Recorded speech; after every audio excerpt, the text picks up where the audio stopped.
Taong ahas. Snake. Robinson's Galleria. Alice Dixson. The combination of these words equals urban legend. Sa pagkadalaga ko, hanggang 30 years later, tinatanong pa rin ako tungkol dito. Sino sa inyo ang di umano'y muntik nang makidnap sa isang mall ng supposedly kakainin ng ahas? Nagkataon naman, hindi ka na pagkikita ng mga panahon na yun. Hindi ka namin nakikita sa TV, hindi nakikita sa movies. Maraming haka-haka, maraming spekulasyon, at maraming versions ng kwento tungkol dito. At higit sa lahat, maraming opinyon.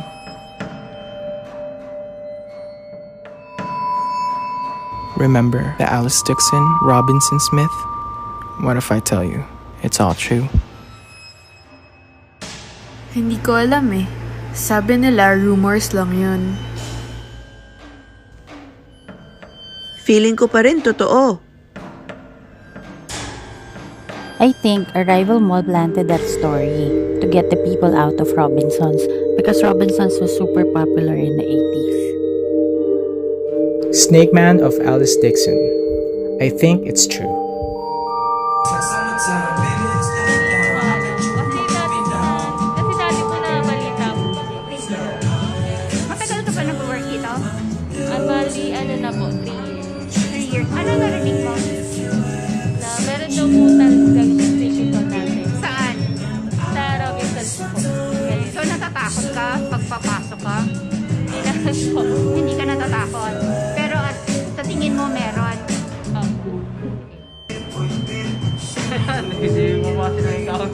Hindi mo na-encounter? Totoo ba yung Robinson's Galleria na Snake Man? Hindi naman ako naniniwala din mo. Bakit? Baka ano lang, panira lang. Panira lang. So wala ka naririnig sa gabi? Wala naman. Sa mga naririnig ko, ma'am, parang ano po, parang naniniwala na parang hindi naman kasi sobrang imposible naman. May naririnig ka bang kalampag dito? Nag-work ka ba dito sa gabi? Hindi po, ma'am. Pang-araw lang? Opo. Okay. So hindi ka natatakot? O natatakot? Pag naiisip ko po yung ganong kwento, syempre nakakatakot po. Pero kung hindi naman siya maririnig, hindi naman po. Pumapasok ka ba sa department store? Yes po, ma'am. Pumapasok ka sa dressing room ng department store? Ayon sa kwento-kwento, noong 1980s ay naging usap-usapan ang isang malaking issue na kinasangkutan ni Alice Dixson kung saan ayon sa aktres ay muntik na siyang mabiktima ng isang halimaw. Ito raw ay isang taong ahas kung saan ang kalahating bahagi ng itaas na katawan nito ay tao at ang kalahating parte ng katawan nito pababa ay ahas. Sabi sa usap, ito daw ay kakambal ni Robina Gokongwei. Unang usap-usapan dito na ang nagdadala raw ng swerte sa kanilang pamilya ay ang kakambal ni Robina Gokongwei na sinasabi na nangingitlog daw ng ginto. Kaya ayun daw ang dahilan na nagdadala ng kayamanan sa kanilang pamilya. Ayon nga sa mga Chinese, ang ahas raw ay nakakapagbigay ng swerte sa kanila, lalong-lalo na kapag sa negosyo. Makalipas ang taon, patuloy rin ang paglaki ng taong ahas na ito. At isa rin sa problema nito ay ang espasyo, hindi na sapat sa kanilang bahay. Kaya naman, plinano ng pamilyang Gokongwei na magtayo ng isang malaking mall na may malaking chamber para naman maging tahanan ng taong ahas. Sabi sa kwento, ang mga fitting room o bihisan ay may mga nakatagong kamera sa likod upang makita kung matitipuhan ba ito ng taong ahas. Napag-alaman na ang taong ahas daw ay mahilig raw sa mga magagandang babae. Gayunpaman ay madami siyang nagugustuhan na nagsusukat ng damit sa mga fitting room. Sa kadahilanan na ang sikat na aktres na si Miss Alice Dixson ay napag-alaman na nabiktima ng taong ahas.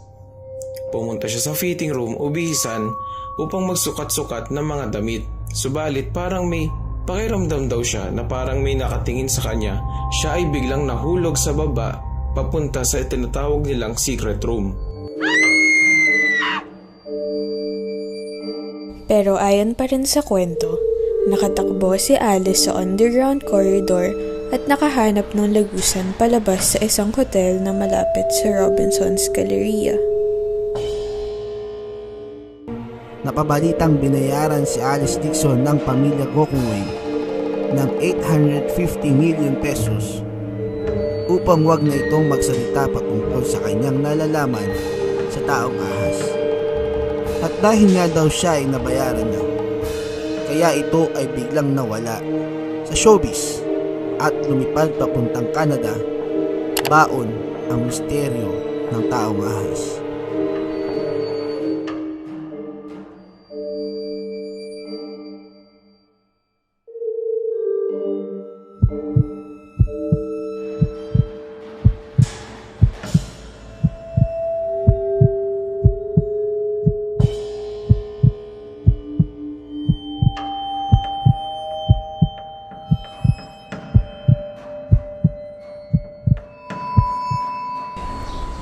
What I remember on that particular day was I went to Robinson's Galleria Mall and to the department store para mag-browse ng clothing. It wasn't a special day. In fact, it was like any ordinary day. At pagkatapos kong mamili ng mga damit na gusto ko, inassist ako ng isang sales lady and she directed me to the dressing room. I don't really even recall why I was in Robinson's. Kasi sa totoo lang nabibilang sa isang kamay yung ilang beses ako nakarating sa mall nung time na yon. Then somebody close to me and even a couple of fans said or reminded me that the incident actually took place when I was there on a movie shoot. I remember it actually being night. And production told me I needed to change my outfit or go into my costume.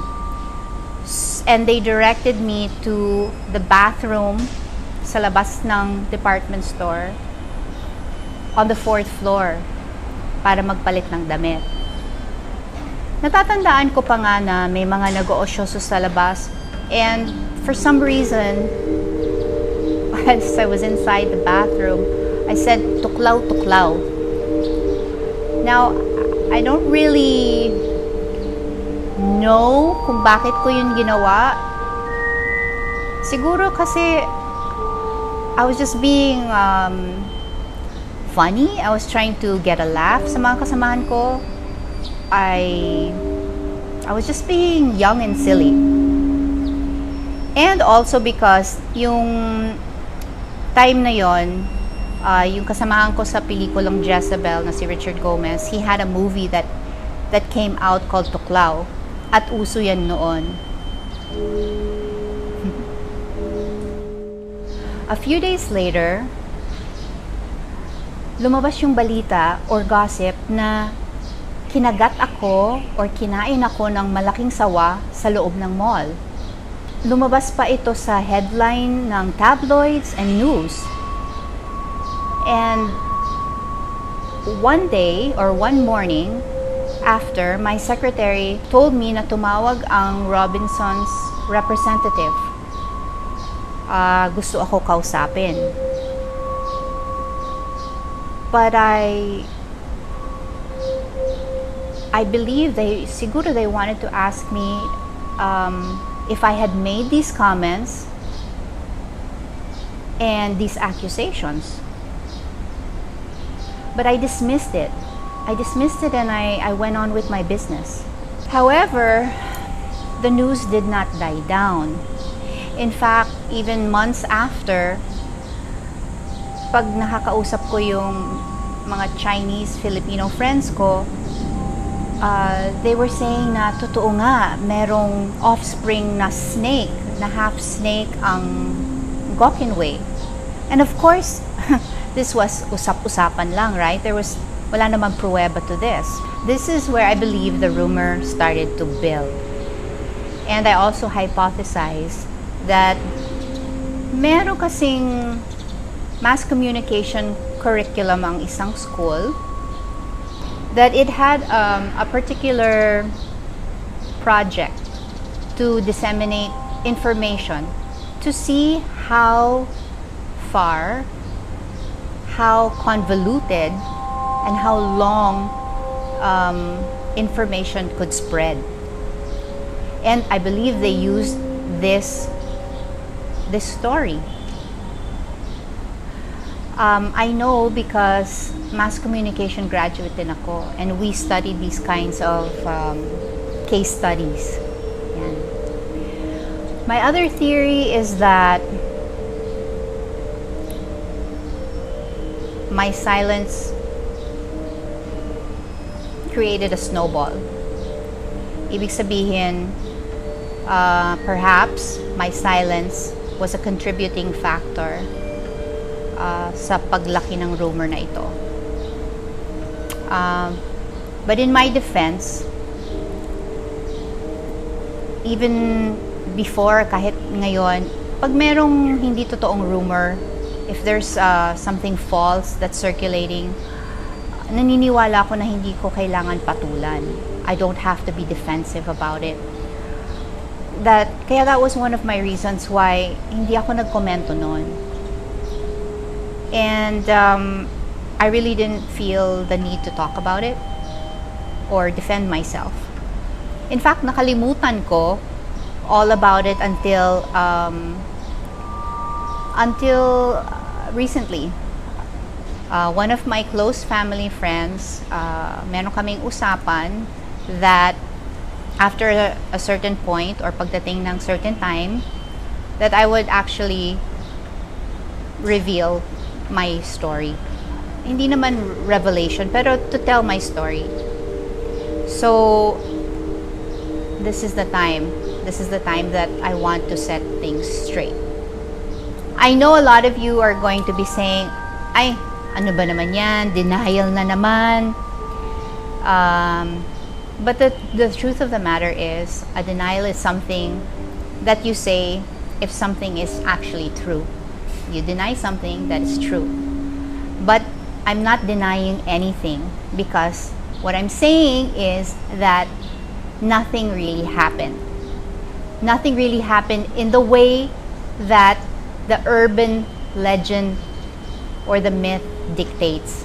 Kunwari, hindi naman ako nahulog sa trapdoor. Hindi naman ako tumakbo sa corridor palabas ng, papuntang hotel.